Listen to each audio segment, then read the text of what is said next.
I'm Nancy Showalter, and you're listening to Spirituality for the Politically Incorrect podcast.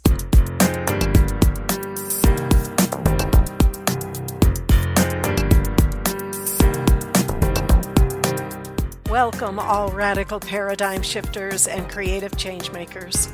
You who dare to create a better life and a better world.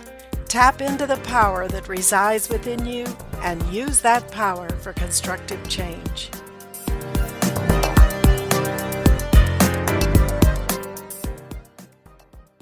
Hello, everybody, and welcome to part 2. What happens when I die, and how can I prepare?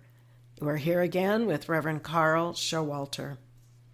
We talked last week about what happens when you die, and we'll continue that discussion, but we also want to cover this week how we can prepare for our transition or the transition of a loved one. And you don't have to be a senior citizen to be thinking about these things because we never know when our time on earth might come to a close. So spiritual preparation is always in order. So Carl, welcome again. Thank you. It's good to be here. And I know you've held classes for seniors and have counseled all age levels who are facing potential death. I guess the first thing we can say is that there really is no such thing as death, as in the cessation of being, just a transition from the physical to the spiritual. It's really a matter of getting your mind in the right order. I have talked to people after they have passed on, and constantly they say, "It is so beautiful, everything is fine." They are so happy to be released from the bondage here. So you say, how do we prepare for this? Well, first of all, I think we need to go over and over and over and over again the story. You don't know when you make that transition. It is just as normal and natural afterwards as it is before. You may not have the pain in the physical bodies, but you are totally free. You can talk, you can think, you can be aware of people, and so on. So how do you prepare for something like this? Basically, we start out by saying, okay, death, there is no such thing. It's somebody thinking in terms of what they don't know about and they're afraid. But when you understand that life is just like you have it right now, you just close your eyes and leave your body. You do it every night. And so basically we have to start going over and over again, because they can say, I say, "How are you?" And they say, "Scared to death." Well, great, let's talk about it, until they get it into their consciousness enough that they can actually respond to it. So there are several good things that we really want to deal with. Attachment is one. You cannot go on if you are totally attached. You know, you've heard of ghosts, and you've heard of people who keep appearing, or you feel their presence after they left. They're crying, they're doing all kinds of stuff. It's only because they're out of alignment where they cannot, at this point, see that. But when we start working with detachment, your kids, people don't want to leave because of their children. Yeah, but there's no choice. You must leave. So get it in your mind right now that you're going to start detaching. I think we talked a little bit last time about you don't take it with you. Whatever you are spiritually thinking, your thoughts, your attitude, your feelings, these are what goes with you when you go across. And so when you start making arrangements, making a will, making sure the kids are all taken care of, what are you going to do with your house? What do you want them to do with the house, etc.? These are the kind of things you want to get detached so that when you leave, you don't have a lot of feelings following you. Oh, I wish Mom was here. I wish I knew what she would have done. All this stuff. Mom, be ready to go. Have everything arranged. Sit down with your kids. Talk about your time is coming close. Do they have any questions, etc.? If you're ill, if you're sick, you need to even take a look at this, because it won't be long until you'll be released of this. But you need to have that in your mind so that you don't carry that concern over on the other side.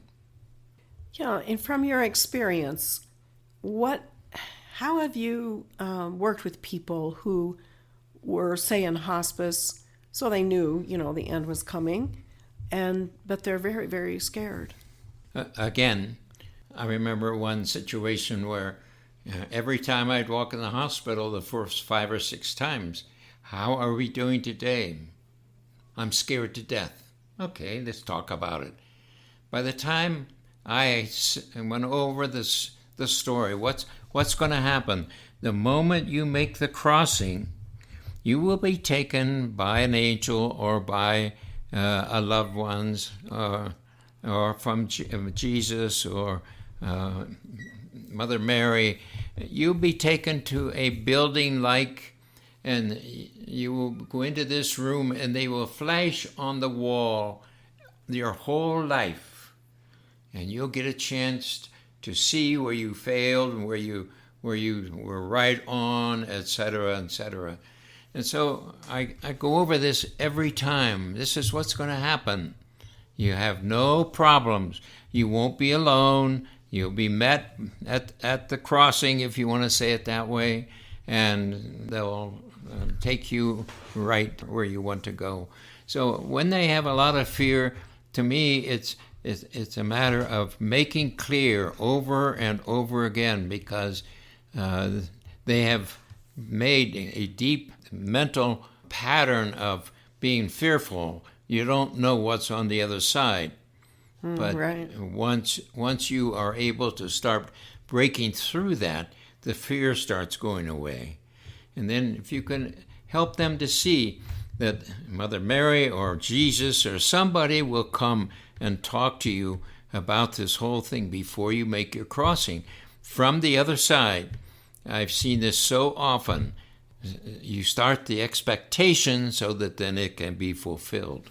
Well, and this is why the Ascended Masters have told us, they recommend that we have a relationship with many masters, but just even one in particular that you resonate with, whether it's Jesus Christ, whether it's Mother Mary, whether it's Saint Germain, whether it's Archangel Michael, an angel, whatever.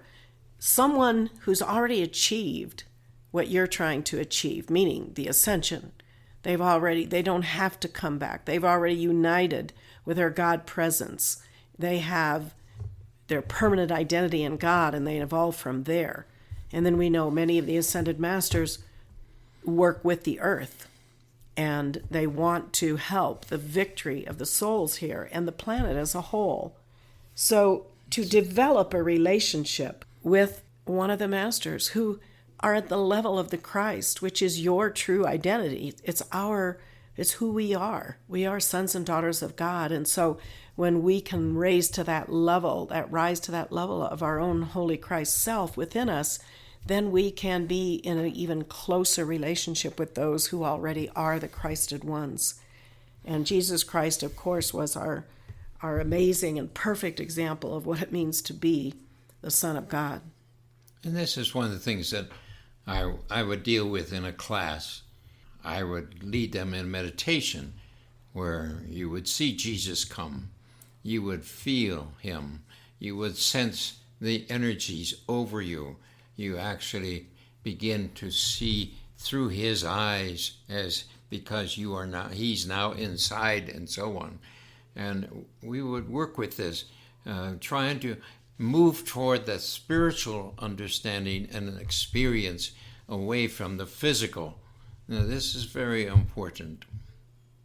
So what are some of the things you did cover with the seniors in your classes? Well, we would cover about sin. What have you done in the past that still bugs you? Where have you been that hurt by or something like this? And how do we release this so that it does not get in the way from our thrust across on the other side? We talked about love as being the basic vibration of God and how we must become that as much loving as possible. And we would look at resentments and hurts.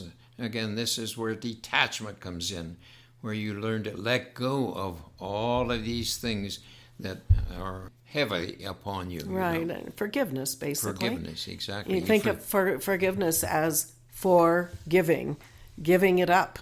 Forgiveness helps you more than the other party, actually. Oh, absolutely. So it doesn't help you to hold on to these energies or painful experiences. Right. And I think one must also deal with his feelings about his family. Do you have faith that they can make it on their own? Are you concerned or worried that they're not going to be able to make it? All of this needs to be talked about and discussed. In order to be really detached, you have to have your will worked out and say, okay, this is what I would like whenever it goes, whenever I go. Right. And there's the other side of the coin. Maybe you're not the one dying, but maybe it's one of your loved ones. Maybe it's a parent or a spouse or a child that is dying. So all of this teaching also applies to that situation. Oh, absolutely. And it's important that the individual who is passing on feels your support, but also knows you're willing to release them. Because we know many times loved ones can be at the bedside of someone who is passing on. They may not even be conscious, but they don't actually leave until those loved ones either say, it's okay, you can leave, Mom, Dad, it's okay, we're going to be fine. Or they leave the room. I know in the case of my father's passing, which was just very recent at the age of 97, my sister was with him and her daughter, and they knew he was passing on, and they were with him, supporting. Finally, they said, well, we're going to go get something to eat, because they hadn't eaten in a long time in the hospital there, or the nursing home. And while they stepped out, he left. Because sometimes people want to do that on their own, just be by themselves. That's detachment. Right. And that's so important, because if you don't want to leave, or the kids are saying, oh, Mom, don't go, oh, Mom, don't go, I can't say how hard that makes that for them. For the soul, that's right. It is something where you really need to say, okay, gang, let's get everybody together. And how do you feel about this? And how do you release your mom so that she can go in peace and so on? Right. Yes, it's very, very important to be on both sides of that coin to understand the spiritual teaching with transition. Now, that doesn't make it any easier sometimes. The loss of a spouse or a child or even a parent, it doesn't make it any easier. There is a grieving process, and we don't deny that. But ultimately, we know the reality. But sometimes passing that, in fact, most of the time, passing on is harder for the ones left than the one leaving. That's right. Because they're going to their freedom, to whatever level they're going to be. You hear stories every now and then. Somebody's drowning, and what goes through their mind why they're at that point. Well, God bless my family. God bless. It looks like I'm going, and there's no fear. But and we need to see this in a way in which, okay, the person leaving has to have it well enough in mind so that if a child can't stand the thought of you leaving, you can bless them and really talk to them right, about, and help them. Yeah. If they know you, especially if it's a younger child and the parent is not really elderly. I mean, we all know that elderly people are going to pass on eventually.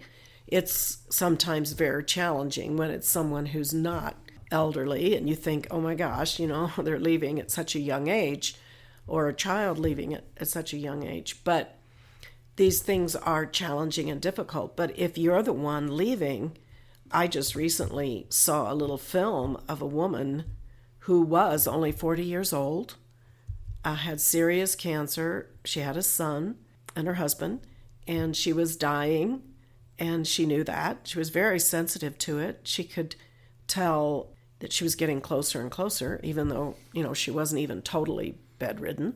She was conscious, but she could tell. And she actually called all her friends and family together, and they had the celebration of life before she left. And so they celebrated her life. Everybody gave her this support and love, but all the time she was talking to her son and saying how what's going to happen, and no matter what, they're connected spiritually. She will always be in his heart. And he was so well prepared for this. He was so well prepared. And children are very adaptable if we give them the right environment. So she had this celebration of life, and literally 2 days later, she was gone. She said, I felt it was coming soon. Yeah. There was a teacher. She was a rather young teacher, but she had cancer. And when she came close to the end, she was one that would say, I'm scared to death, But as she came to the end and she had gone through this experience with Mother Mary, she called her students, and the whole class went over. And it was very moving. She would say something like, well, I'm going to be up there, and if you need some help, you just call me. I will be there. It was Right. a great preparation. Right. And it's so helpful to those left behind, especially younger folks, children and such, Right. I just want to say, if you are in a situation and you are able to be with a person when they're leaving, if you could put your seat at the base, at the feet, and watch at the head, because what happens is the energy, the spiritual energy, leaves first from the extremities, your feet, your legs. It comes up to the head, and it comes up your arms. People say, my feet are cold, or, when this is happening. You'll be able to see the light of the soul gathering around the head. And it's really an exciting situation where you see two balls of light come and join with this, and the three take off. It is a very beautiful experience to see this happen. Right. And a lot of people on a spiritual path who have prepared for this do observe this. Yes. When someone is passing, someone close to them or whatever. It can be a great comfort to people, to the ones left. And of course, you can see what's happening with the one leaving. So that's really great. I'd like to just touch real quick on what the Ascended Masters recommend that we do after one has made their transition with the physical body. You want to talk about the withdrawing of the light and the anointing? Yes. They would suggest that you hold off 72 hours, 3 days, so that the person is totally detached from his body. Some of the laws in our states demand that you cremate the body within 24 hours. I mean, it's too close. But if you can go 48 hours to 72 hours, put them on ice, and then have the cremation. At the cremation, you should draw the energy out the feet and the head. So the leader would actually make the calls for the energies, all the light that was in that body yet be brought out and returned to the soul. Right. So it's just a gradual transition of all the energy in the physical cells of the body to be withdrawn. It happens eventually, but we can help that along so that the soul can be completely detached from the body before it's tampered with, if that's necessary. Yeah. Right. And the Masters recommend cremation because we are still, that's part of our energy, and we still have to claim that energy. And so they recommend that we transmute that energy right away and release the light from any physical form rather than taking, forever to disintegrate. Because you're in the still earth. attached to those bodies. Well, because they were part of you at one point. Yeah. And so that's why cremation is recommended rather than trying to preserve the body, indefinitely. But anyway, there's some other subjects that would be really good to talk about. And there's this push now for assisted suicide, for euthanasia. And this is a very challenging problem because some people, they're just depressed at the end of their life. They don't want to live on. They think, I just want to get out of here. I have no use. Others maybe be suffering from an illness that's painful. Hopefully they can get help, with the modern medicine we have now. But we need to look at this from a spiritual perspective. Pain or suffering or any time in our life. But especially at the end of life, sometimes that particular situation is actually helping transmute some karma that the soul can finish off and then take off and go to a higher level. Yes, when we think in terms of when am I going to go, the Bible talks about for every man there's a time to be born, a time to die, a time to be this and time to that. So we have our time to go. We can push ahead of that and pay the price for it, because if you cause it beforehand, you're not ready to move into that higher frame of reference. You may have to come back and redo that lifetime. We really need to see that you cross over. Suppose I kill somebody and I cross over. I have to then deal with that soul in another lifetime. Therefore, if I took his life, I will be in a situation where he or for some situation will come up so that I have to give my life. And as you begin to catch all of these innuendos, you see why it's better if you go when it's your time to go. You talked about your father a little bit ago. We choose to go sometimes alone because of the pull from each other. A person will wait until a son comes home to say goodbye, but then that son goes out the door and he's gone. Right. And so this happens often because the pull, the emotional pull that's there, they don't have that when the family's not there. And sometimes you just, in my mom's case, I can look at that. She was in a nursing home, and, we'd visit all the time and see her, and she wasn't sick. She had a bit of dementia. She recognized us, but, she still had some dementia. But one day, without being sick, she wasn't on her deathbed. One day, she stays up till 2 o'clock in the morning talking to everybody, just having a great time. She goes to bed. They check on her a couple hours later. She's fine. 2 more hours, gone. She just left. And we always laughed because she says, well, that's how she did things. When she was ready, she just did it. And none of us were with her. Feel a little bad about that. But then on the other hand, when you tune into her spiritually, she was on a spiritual path. She knew. And you could feel she's gone. She's happy. She's fine. She lets you know that. And that's just how she chose to do it. The early Christians used to celebrate at a funeral. They would have their big parties and dance and so on, celebrating the life of the person. Once you understand what it is all about, it becomes a release of right. And when you really take a step back and look at it, it's quite funny and strange that we would be so emotionally distraught when an elderly person passes on, because it's not like we don't know this is going to happen. It's going to happen to all of us. The old saying, none of us is going to get out of this alive. And so we're all going to move on. So it's not a big mystery. It's not, it's a shock just because of the sudden absence of someone. I guess some of the Eskimos, when comes their turn, they just walk out of the igloo and start walking until they freeze to death. Right. And a lot of native cultures do that. They go into the woods when they know it's their time. Yeah. And they just don't come back. That's right.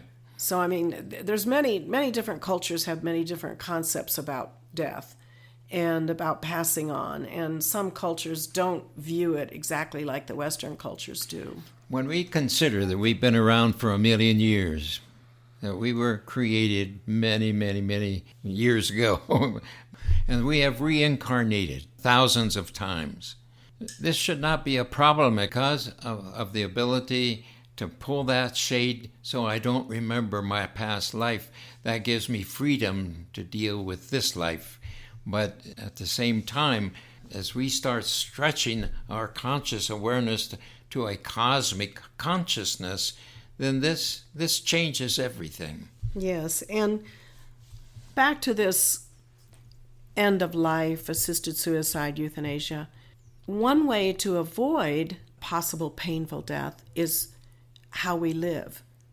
So in other words, if we are to stay as close to the natural laws of health and wholeness as we can to keep the body healthy and whole till the very end, and also the spiritual tools that we have, this is why we do the violet flame.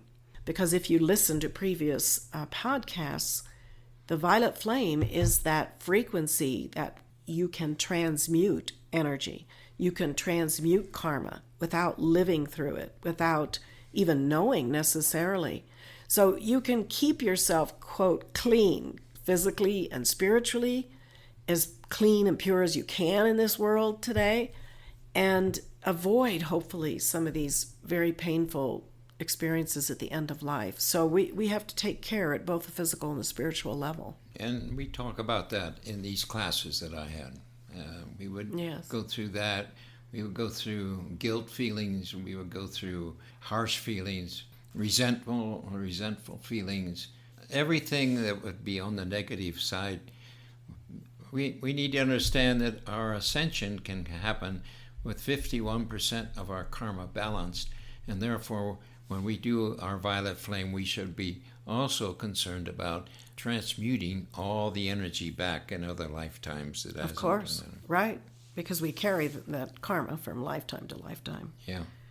Well, very good. I think there's a couple of resources that I'd like to share with folks. A dear friend of ours has just recently released a book called Our Magnificent Afterlife, Beyond Our Fondest Dreams. This is by David Lundberg. C. David Lundberg, Lundberg. You can get this on Amazon. This was such a well-researched book. He goes into all of the various aspects of death from people who've gone and come back, people who are over there, all kinds of angles on death. It's a very, very good book. We highly recommend that. Also, there's a movie that's been out for a while called Astral City. And this movie, obviously it's a movie, so we can't say every single detail in the movie was accurate because you know how they make movies. But it does come from a book.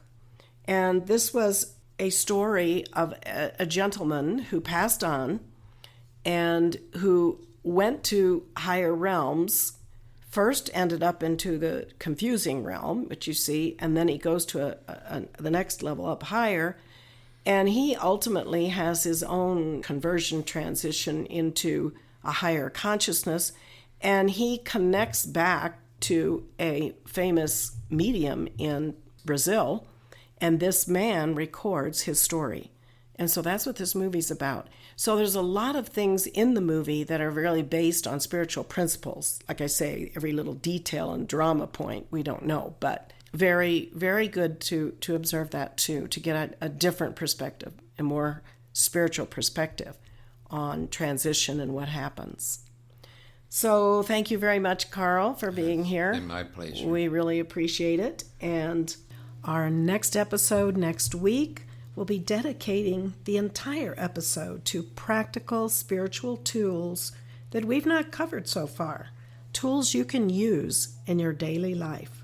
I have a special guest, and you won't want to miss this. So please do join us. Until then, keep an open mind, a generous heart, and a powerful spirit. I'm Nancy Showalter, and you've been listening to Spirituality for the Politically Incorrect. Thank you for being with me today, and if you enjoyed this episode, don't forget to subscribe on iTunes. And to follow more of my work, visit me at nancyshowalter.com.